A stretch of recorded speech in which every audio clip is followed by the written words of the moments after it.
Selamat datang di Cek Fakta, kanal tempat kamu menemukan kebenaran di balik informasi yang simpang siur. Setiap konten kami dibuat berdasarkan riset mendalam, bukan asumsi. Karena kebenaran harus diperjuangkan, bukan hanya dipercaya. Kisah menyentuh Satoru Mochizuki, pelatih asing yang mulai hafal lagu Indonesia Raya, tanda cinta untuk Garuda Pertiwi. Di tengah gemuruh semangat membangun sepak bola wanita di tanah air, sebuah kisah menyentuh hadir dari sosok sederhana asal Jepang bernama Satoru Mochizuki. Ia bukan sekadar pelatih kepala bagi timnas putri Indonesia. Lebih dari itu, ia adalah simbol dedikasi, ketekunan, dan rasa hormat terhadap negeri yang kini sedang ia perjuangkan bersama Indonesia. Tidak banyak pelatih asing yang menunjukkan kedekatan emosional dengan negara tempatnya bekerja seperti yang dilakukan Mochizuki. Kini, 1,5 tahun sudah ia mengabdi untuk sepak bola wanita Indonesia. Namun, bukan hanya urusan taktik dan strategi yang ia pelajari. Pelatih berkepala pelontos ini juga mulai membiasakan dirinya dengan budaya Indonesia, salah satunya melalui lagu kebangsaan Indonesia Raya. Babak baru untuk sepak bola wanita Indonesia. Perjalanan Mochizuki bersama Garuda Pertiwi dimulai pada 20 Februari tahun 2024, saat ia resmi diumumkan oleh PSSI sebagai pelatih kepala timnas putri Indonesia. Dengan rekam jejak yang cukup panjang di sepak bola Jepang, termasuk sebagai pelatih tim wanita, Mochizuki datang dengan misi besar, membangkitkan kembali semangat juang dan level permainan sepak bola wanita Indonesia di level internasional. Namun tantangan besar langsung menyapa. Mochizuki datang tanpa kemampuan bahasa Indonesia. Semua instruksi, komunikasi taktik, bahkan obrolan ringan harus melalui penerjemah. Tapi, disitulah titik awal dari kisah menyentuh ini dimulai. Saya tidak ingin hanya sekadar datang, melatih, lalu pulang. Saya ingin benar-benar menjadi bagian dari tim ini. Saya ingin memahami mereka, memahami Indonesia, ujar Mochizuki suatu hari dalam sesi wawancara bersama media PSSI. Ketulusan yang tumbuh lewat lagu kebangsaan.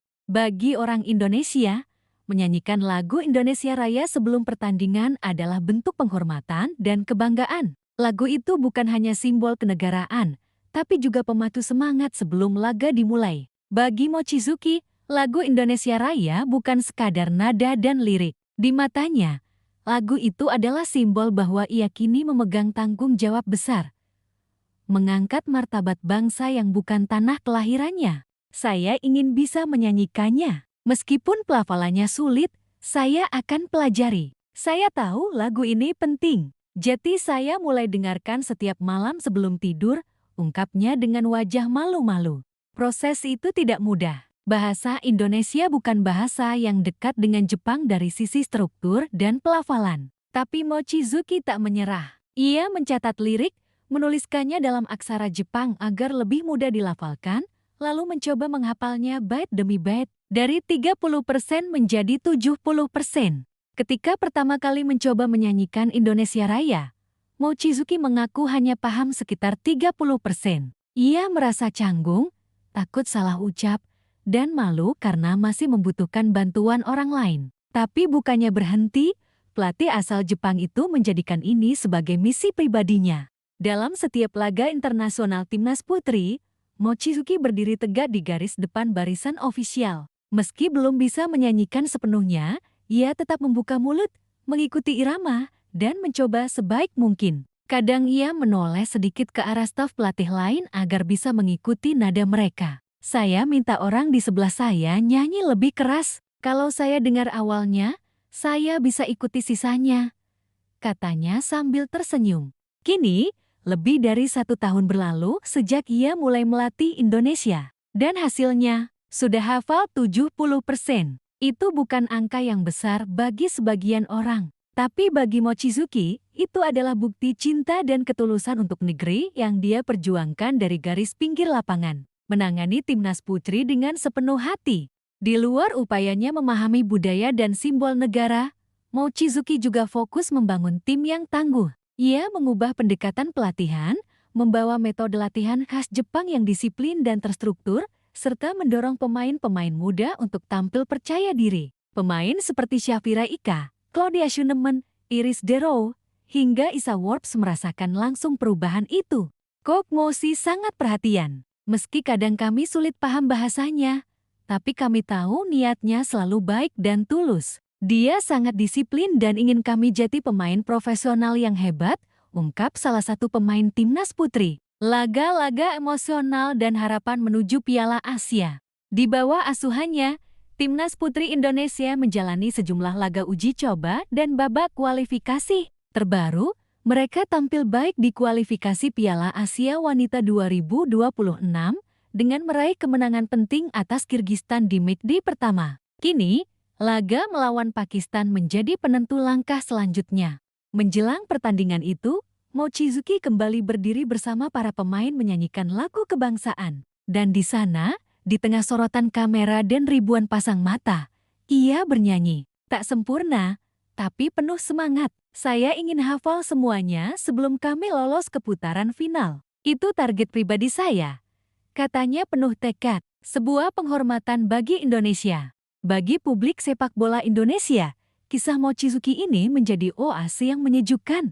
Di tengah hiruk-pikuk dunia sepak bola yang keras dan kompetitif, sosok seperti Mochizuki menghadirkan sisi kemanusiaan, ketulusan, dan penghormatan terhadap budaya bangsa lain. Ia bukan hanya seorang pelatih asing yang datang dan melatih. Ia berusaha menjadi bagian dari Indonesia, memahami identitasnya, dan menjunjung tinggi nilai-nilai yang ada. Lagu Indonesia Raya bukan kewajiban formal baginya. Lagu itu adalah lambang misi dan perjuangan bersama, harapan dan cinta dari pinggir lapangan.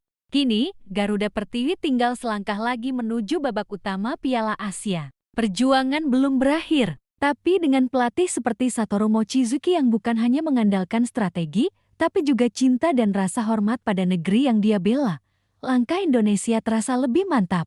Jika suatu hari nanti timnas putri Indonesia berdiri di panggung kehormatan, entah di Piala Asia atau event besar lainnya, dan lagu Indonesia Raya berkumandang, kita tahu bahwa seorang pria berkepala pelontos asal Jepang itu akan menyanyikannya dengan sepenuh hati, tanpa ragu, tanpa kesalahan. Karena ia sudah menghafalnya, dan karena ia benar-benar mencintai Indonesia.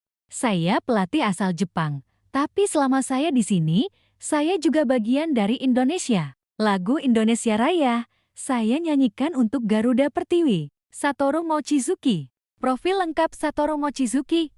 Dari Jepang untuk Garuda Pertiwi. Satoru Mochizuki lahir di Jepang pada 23 Oktober 1963, menjadikannya salah satu pelatih berpengalaman yang kini mendedikasikan waktunya untuk mengembangkan sepak bola wanita di Asia Tenggara. Sebelum datang ke Indonesia, Mochizuki sudah lama malang melintang dalam dunia kepelatihan, khususnya di sektor sepak bola wanita Jepang. Dia sempat melatih klub-klub wanita di Nadeshiko League, kompetisi kasta tertinggi sepak bola wanita di Jepang, serta menjabat sebagai asisten pelatih di tim junior nasional. Pengalamannya menangani pemain muda menjadi modal penting ketika dirinya mulai ditugaskan untuk membangun timnas putri Indonesia yang didominasi oleh talenta muda. Jejak kepelatihan membawa disiplin dan visi baru. Mochizuki dikenal sebagai pelatih yang detil, penuh disiplin, dan sangat memperhatikan fondasi teknis setiap pemain. Gaya latihannya menggabungkan filosofi Jepang yang mengutamakan kerja keras dan kolektivitas, namun juga adaptif terhadap budaya lokal tempat ia bekerja. Di awal kedatangannya ke Indonesia, banyak yang meragukan apakah ia bisa menyatu dengan kultur pemain lokal. Tapi Mochizuki justru membalikkan keraguan itu. Ia tak memaksakan sistem, melainkan belajar terlebih dahulu tentang gaya hidup pemain, bahasa sehari-hari, dan psikologi para pemain muda Indonesia. Dia pelatih yang sabar, tapi sangat tegas kalau soal waktu dan komitmen, ungkap Syafira Ika, salah satu pemain senior timnas putri. Kami tahu dia serius dengan pekerjaan ini, bukan hanya sekadar pelatih asing yang datang lalu pergi. Di balik sosok tegas, ada hati yang lembut. Meski dikenal dengan gaya kepelatihan yang penuh ketelitian, banyak pemain mengaku bahwa Coach Moshi panggilan akrab Mochizuki di ruang ganti adalah pribadi yang sangat perhatian. Ia bukan tipe pelatih yang hanya bicara soal strategi. Mochizuki juga memperhatikan hal-hal kecil seperti kondisi psikologis pemain, kesulitan dalam latihan, hingga masalah non-teknis seperti kelelahan dan adaptasi pemain muda yang baru bergabung dengan skuad.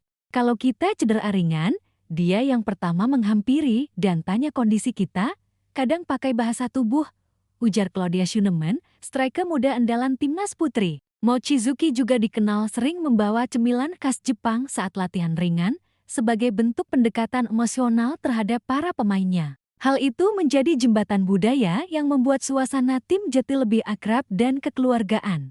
Testimoni para pemain.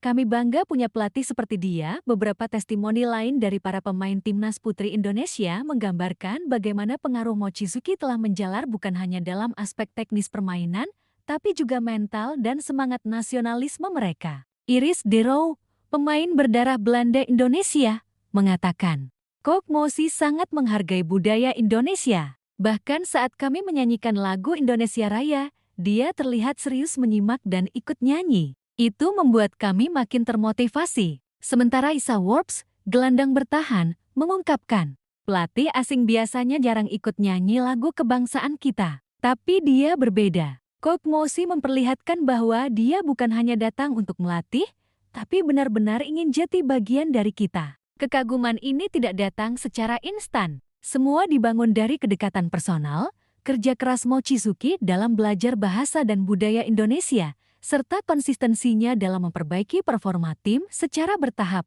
Cita-cita besar. Lolos ke Piala Asia Wanita 2026 kini, perhatian publik mulai tertuju pada perjalanan timnas putri Indonesia di kualifikasi Piala Asia Wanita ke-2026. Di babak pertama, Indonesia sukses mengalahkan Kirgistan, menunjukkan perkembangan signifikan dari sisi teknis dan mental. Dengan skuad muda dan pola permainan yang lebih tertata, Mochizuki memiliki harapan besar membawa Garuda Pertiwi ke putaran final. Ini bukan sekadar soal lolos turnamen, melainkan simbol keberhasilan proses panjang pembangunan tim yang telah ia pimpin sejak awal 2024. Kami tidak ingin hanya jadi penggembira. Kami ingin tampil sebagai tim yang mampu bersaing di Asia. Untuk itu, kami harus terus berkembang, dari latihan hingga cara berpikir, tegas Mochizuki. Kemenangan atas Kirgistan memang menjadi suntikan semangat. Tapi tantangan sebenarnya ada pada laga berikutnya melawan Pakistan, yang akan menentukan nasib Indonesia menuju babak utama. Indonesia Raya. Simbol kesatuan di tengah perbedaan dalam setiap perjuangan, simbol selalu memegang peran penting. Bagi Mochizuki, lagu Indonesia Raya bukan hanya formalitas menjelang pertandingan. Lagu itu menjadi cermin kedekatannya dengan negeri ini. Faktanya, banyak pemain bahkan staf timnas putri yang ikut terharu ketika untuk pertama kalinya melihat Mochizuki bernyanyi dengan lantang, meski pelafalannya belum sempurna. Kami semua sempat senyum waktu dengar dia ikut nyanyi. Bukan karena dia lucu, tapi karena dia tulus. Itu bikin kami makin percaya bahwa kita satu tim yang kuat, ujar salah satu staf pelatih timnas putri. Kini, dengan pengakuannya bahwa ia sudah hafal 70% lirik lagu Indonesia Raya, banyak pihak meyakini hanya tinggal menunggu waktu sampai Mochizuki bisa menyanyikannya tanpa ragu.